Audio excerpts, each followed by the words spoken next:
आज एलएनजेपी में आपने छापा मारा, औचक निरीक्षण किया है? जी, एलएनजेपी में मैं आई हूँ आज के दिन, और छापा मारने नहीं कहूँगी, हालात देखने औचक निरीक्षण करने। और देखिए, सबसे पहले तो मैंने जो बाहर से ही देखी कि ये अस्पताल अंडर कंस्ट्रक्शन है, बहुत सारी चीजें हैं यहाँ पे, जगह की कमी है, बहुत ज्यादा कमी है, और इसकी कमी में रहते हुए बहुत सारी चीजें आज हो भी रही हैं। उनको बेहतर करने की बहुत ज्यादा आवश्यकता है। मैंने देखी है कि हमारे पास डॉक्टर्स हैं, जैसे गायनेकोलॉजिस्ट हैं, 3-4 हैं, मगर उनके लिए कमरा एक है, तो वो एक ही बच्चे का, एक ही टेस्ट महिला को एक कमरे में 1 लाख ला सकते हैं एक वक्त। तो ये बहुत बड़ी समस्या है। तो मैं आज पीडब्ल्यूडी वालों से बोलूंगी कि जल्द से जल्द जो काम शुरू करें, जैसे निक्कू के बगल में एक MNCU बन रहा है, जो जिसके लिए वर्ल्ड हेल्थ ऑर्गेनाइजेशन ने पैसे भी दिए, कि जल्द से जल्द अगर आप किसी चीज को छेड़े हैं तो 10 दिन के अंदर अंदर, स्पेशली जहाँ पे ज्यादा से ज्यादा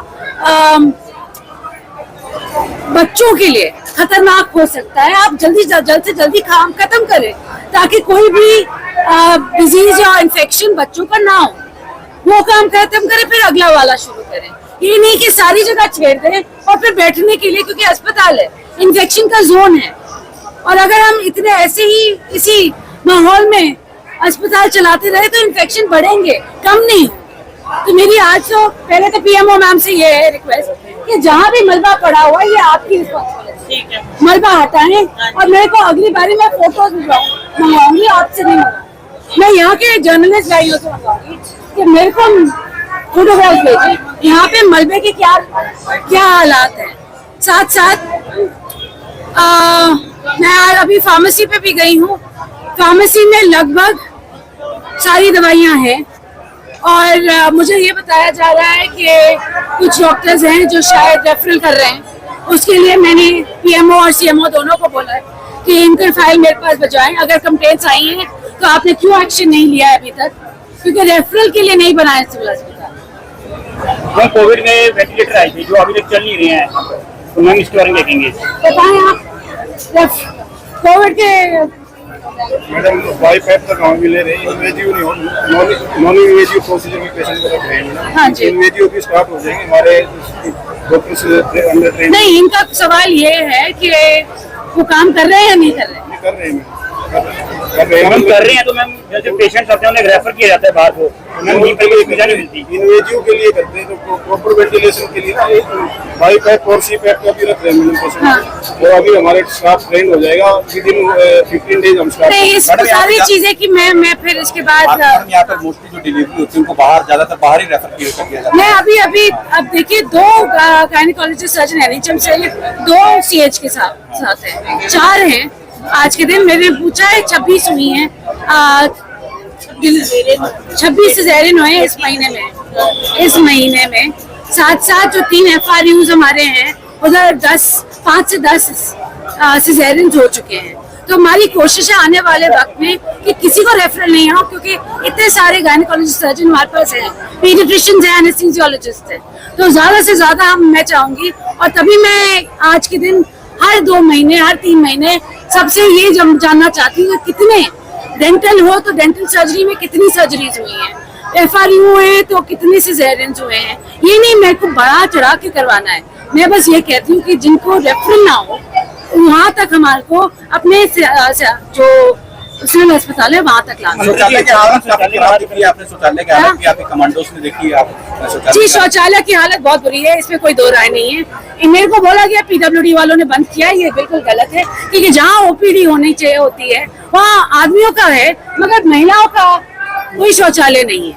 उसको लॉक कर दिया गया था, बहुत ही बुरी हालत है, गंदगी है अंदर। और मैंने दरवाजा तोड़ा है तब जाके, क्योंकि मैंने चाबी मांगी है, 2 बारी मांगी, चाबी मेरे को मिली नहीं। सरकारी को नकार भी लगाई है आपने, क्योंकि नहीं, मैंने बोला है मेरे को HCL PWD चाहिए, उन्होंने कहा कि मैंने तो PMO से बोला है, इनके नीचे है कि महिलाओं के शौचालय जहाँ महिलाएं ज्यादा होती हैं, गायनी वार्ड आपका नीचे है, तो महिलाओं को वो क्यों नहीं है वहाँ पे? आती जी तो ये आपका लेट आते हैं तो मेरे पास रजिस्टर है, इसके बाद मैं रजिस्टर मंत्री जी आपका ये दौरा लगातार जारी रहेगा। मंत्री जी आखिरी सवाल है, बिल्कुल चलेगा। प्रधानमंत्री ने मन की बात में हॉस्पिटल कुरुक्षेत्र की ऑल इंडिया से प्रशंसा की कि यहाँ पर कोई भी मलेरिया के साथ नहीं आया, तो उन्होंने कहा था यहाँ से सीख लेने की जरूरत है, लेकिन आप भी फिर आप पहुंचे, कैसा? नहीं, देखिए ये जो अच्छी बातें हैं उनको बिल्कुल बढ़ानी चाहिए कि बात ये सही है कि अगर मलेरिया के केस कभी आए नहीं है तो बिल्कुल बहुत बड़ी बात है, ये बहुत अच्छी बात है और पूरे हरियाणा को इसे, मैं तो बोलूं पूरे भारत को यहाँ से सीख लेनी चाहिए। उसके साथ साथ मगर ये भी सच है कि जो 4 साल हैं वो पीछे हो गए, अब आने वाला वक्त फिर डेंगू मलेरिया और चिकनगुनिया का है, तो हमें सतर्क रहना पड़ेगा और हम हेल्थ डिपार्टमेंट की तरफ से सारे बंदोबस्त और दवाइयाँ का बंदोबस्त कर चुके हैं, जो फॉगिंग है उसका बंदोबस्त कर चुके हैं, मगर हमें सतर्क रहना पड़ेगा क्योंकि देखो बाढ़ बहुत आई है इस बारी और गाँव भी इससे प्रभावित हुए। बहुत बिल्कुल कुरुक्षेत्र, करनाल, कैथल, अम्बाला सभी प्रभावित हुए। सिरसा की बात करें, हिसार, आज तो भिवानी में भी हुई है जो पहले कभी नहीं हुई, हिसार में कभी नहीं। तो ऐसी बहुत सी जगह हैं जहाँ पे बाढ़ आई है, तो हम सभी को सतर्क रहना पड़ेगा और मैं अपने हरियाणा प्रदेश वासियों से भी हाथ जोड़ के विनती करूंगी कि जहाँ भी बाढ़ प्रभावित एरिया ही नहीं मगर अलग से शहरों में जहाँ पानी रुकता है, बारिश का समय है जहाँ रुकता है, आप प्लीज अथॉरिटीज को बताएं ताकि वो जल्द से जल्द आके, अगर शहर है तो आप म्यूनिसिपैलिटी को बताएं, वहाँ दवाई छिड़काएं और अगर गांव है तो वहाँ पंचायत को बताएं और वो जल्द से जल्द धुआं करें। मंत्री जी आपका छापा और भी जारी रहेगा और हरियाणा की आपका ये निरंतर छापा कह सकते हैं और भी जारी रहेगा हरियाणा प्रदेश में लगातार, क्योंकि जिस तरह से बिल्कुल बिल्कुल बिल्कुल बिल्कुल 100%। हाँ जी, मंत्री का डॉक्टर नहीं थी, हल्का डॉक्टर 11 बजे आया था जी, 10 बजे मनोरोग वाला जी, हाँ। और वहाँ 300 के करीब मरीज थे, वहाँ जगह खड़े होने की भी जगह नहीं थी अम्बाला से पब्लिक बिल्डिंग में। तो 11 बजे के 7 बजे निकलना मुश्किल हो जाता है। और फिर जैसे मैडम सिटी स्कैन होया ना, मैडम डॉक्टर नहीं है यहाँ पर 10 साल से किया। जी स्किन डॉक्टर, डर्मेटोलॉजिस्ट नहीं है। मंत्री जी एक आखिरी सवाल है, मरीज बहुत ज्यादा है, करनाल कुरुक्षेत्र नगर से अपने डॉक्टर की कमी है, क्या स्टाफ बढ़ाया जाए? जी, जहाँ जहाँ सिविल हॉस्पिटल्स में अभी तक हमने जो जितने डॉक्टर डाले पिछले 8-9 महीनों में, वो शायद ही पिछले सालों में कभी डले हों। अब मैंने एक और फाइल चलाई है 500 और 450-500 और डॉक्टर्स और दाखिल करने के लिए कि जहाँ जहाँ भी वैकेंसीज हो रही हैं वहाँ जल्द से जल्द